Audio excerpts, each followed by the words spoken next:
Welcome back to SAFC Live. We're back here in the sports bar. It's packed behind us here, and Sunderland have watched their side get a draw down at the Riverside in the end. It was a strange second half, Danny, but a bit of energy from Rusin coming off the bench, and he took an opportunity. You said it in commentary, if you don't buy a ticket, and he did that. Yeah, you're not going to win the raffle, and that was the case, wasn't it? Yeah, I think first half was pretty even for me. Both teams having a go, both teams had some good opportunities, and then second half for a good 30 minutes or so we weren't quite at it. We had no energy about us.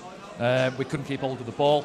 But having said that, Middlesbrough didn't create too many good opportunities themselves, and obviously their goal was a bit fortuitous, wasn't it, where they had the free kick. I think Pierre's got a block on it, and it's dropped. Credit to Force, it's a great strike on the swivel. And then all of a sudden we come to life in the last 10 minutes or so. Michael Bale made a couple of changes, Patrick coming on that right-hand side, and Naz Rusin, who proved to be, say the difference. He was the one that got us back into it and managed to get us the point in the end.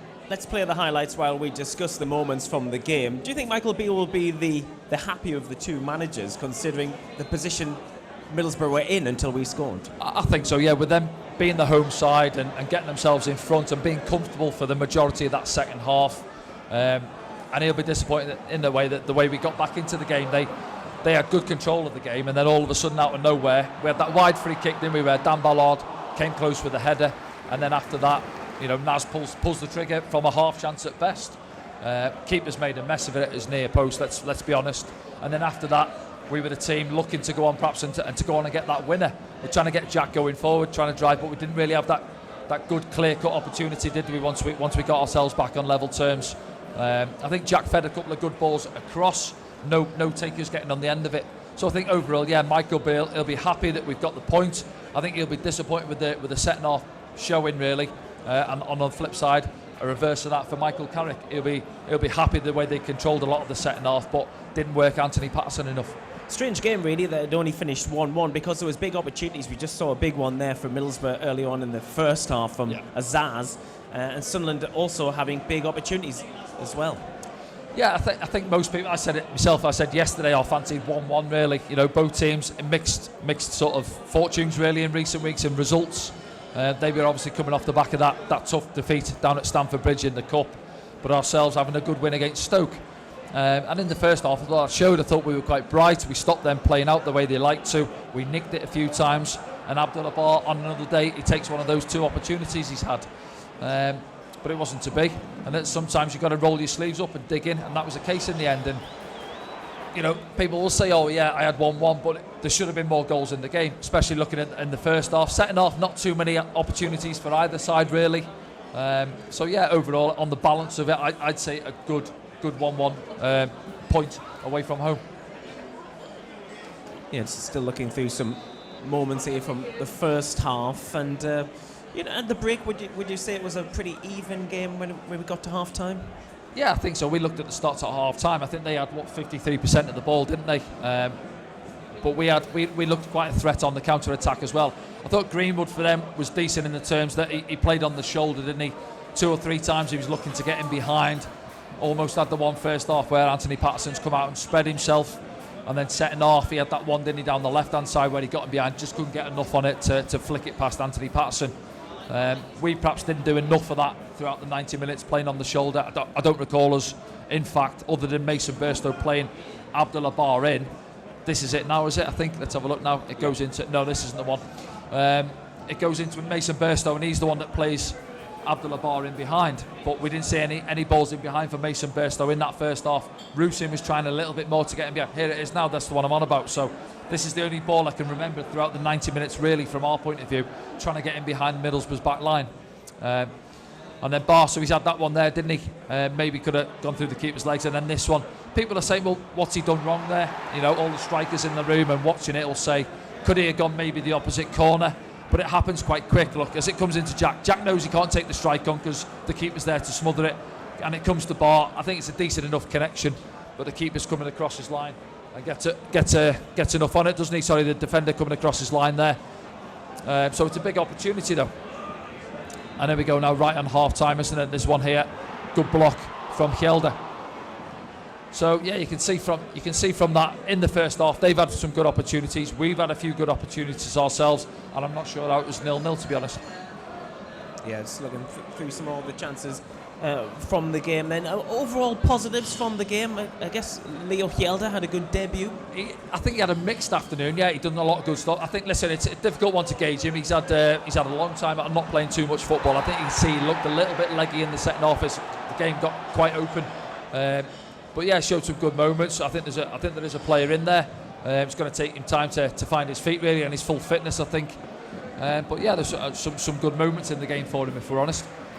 You were saying about Sunderland not getting a man behind that last man in a forward position. Middlesbrough did that quite a lot, especially through Sam Greenwood, didn't they? The way he likes to play, looking at him, Sam Greenwood, on the shoulder, off the back of Dan Ballard a couple of times, wasn't he? And I think that's something I say that we need to do a little bit more. Don't play in front of teams as often as we do. Get runners in behind, get off the back of Dale Fry. Not too many, was there? A little bit lucky that one there. Anthony Patterson gets pressed, doesn't he, from both sides. I think he's unaware that force is coming at him there. Another day that comes off his shin and flies past him into the back of the net. But here's the goal now. Is there a bit of fortune about that goal, even though it was such a good finish? Yeah, well, there's a lot of fortune. See, they take it short. They look like they've worked it off the training ground. But there's your fortune where it comes off Pierre Ecoir, pops up. I say massive credit to Force. It's a lovely touch, isn't it? His first touch kills it for him to sit on the swivel on the volley and to hit first time. And there's no chance for Anthony Patterson, as we said there. Bang, it's there. And then, listen, we've got numbers back there. I don't think they're expecting him to kill it as he does watch. I think you keep your eye on Job. He's moving, thinking it's going past him that way. He's on the move that way to his left.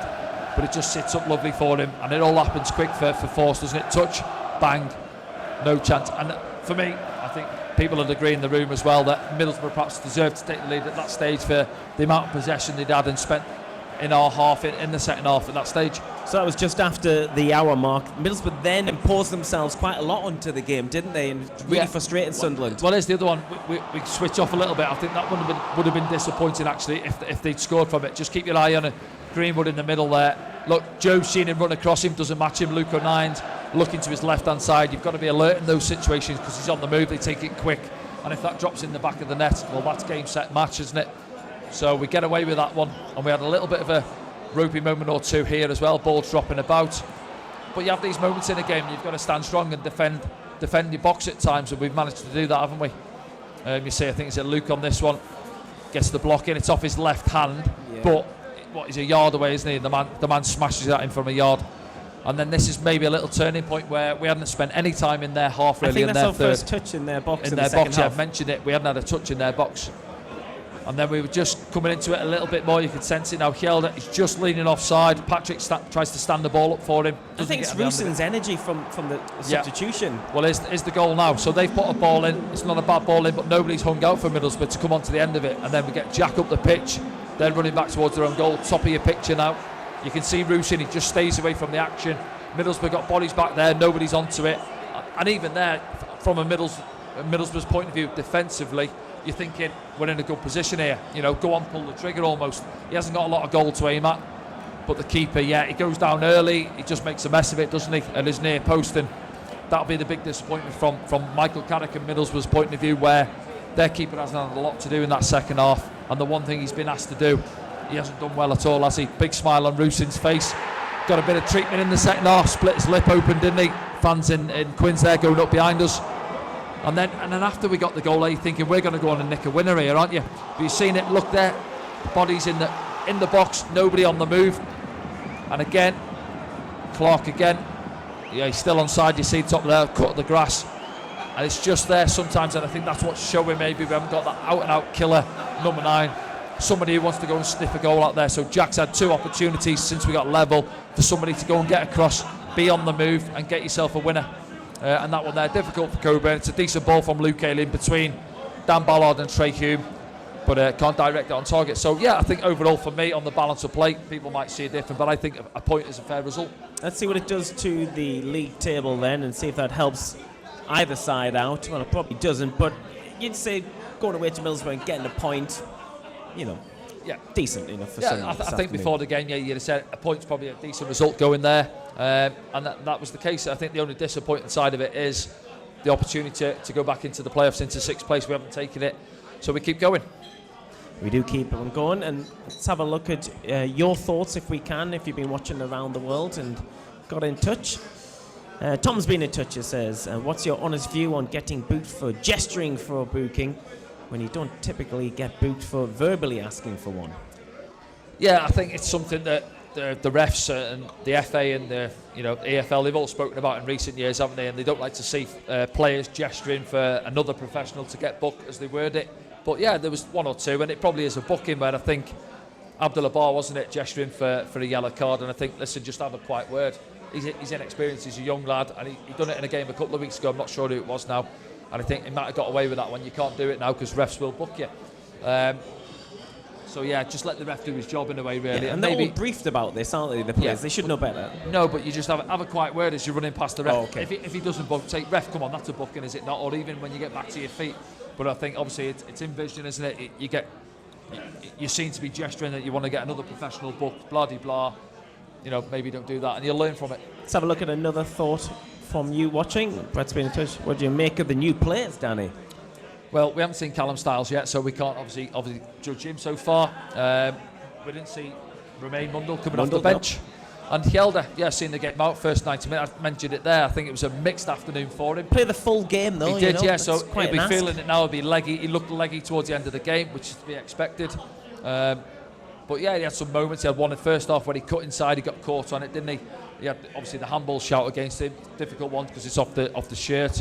But he had some good moments in the game as well. I think there is a player in there. It's the first time I've seen him live. So obviously, that injury as well at the end to Dan Ballard didn't look too good. So there's probably going to be changes at the back. Yeah, I'd imagine if he wants to keep it as it is, Jensen you keep him at left back. Yeah, bring Jensen as we've seen there. I think quickest appearance for Jensen there, wasn't it? On the pitch for about 3 seconds before the full-time whistle went. Ref could have perhaps blown up there. But yeah, you're hoping Dan's okay. If it's a dislocation, it's not going to be too good for him, is it there? And it'll be a big mess. He's a massive player for us. Good player, Dan, at this level, certainly. But what we've seen from Jensen in the last couple of weeks, he's more than capable. Yeah, no, we said it before the game. He'll feel hard done by that he'd come out of the starting 11.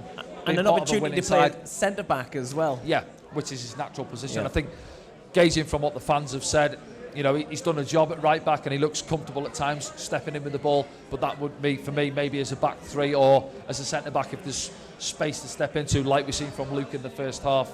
But no, he'll feel more comfortable playing in there. If that's the case for Dan, if he has to miss out with injury, bring him straight in, straight swap at centre-back. Let's have a look at the final thought now on #AskDanny. Sore subject is Sunderland and Middlesbrough classed as a derby. Lots of Sunderland fans say no, but I think it is. It's a big game, Danny. It's always one that is a question that comes around, isn't it? When the derby comes up, so to speak. Yeah, no, I said before the game, I know I've got people who I know who are Middlesbrough fans, who are local, and they class it as their local rivals. If you think from their point of view, you've either got us, haven't you, or you go into Leeds, further south for them.